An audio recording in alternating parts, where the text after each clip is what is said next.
ઘટાડવો એના માટે ખાસ કરવું પડશે બધું. હાવ સિમ્પલ છે, બરાબર. મેન વસ્તુ નિયમિત માટે બેન કોઈ પણ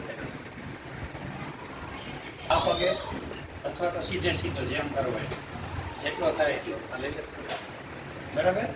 પછી 1 2 3 4 5 આ 50 વાર નિયમિત કરવાનું છે, બરાબર. આ ઊંચો કરો તો આ ઊંચો કરો તો આ જેટલું આગળથી વાંકો વળાવે એટલી આ પેટ હાવ ઘટી જાય. આ પેટ અને હિપ્સ જેને હોય, બરાબર.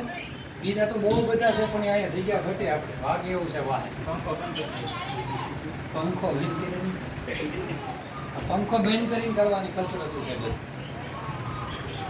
હા સહી સંગે આ કોણીએ ઠેઠ ગોઠણ અડાડી દેવા, ગોઠણ કોણીએ એટલા ખાલી કરશો ને મહિના દીમાં 2-4 કિલો એમનો ગારો નીકળી જાય.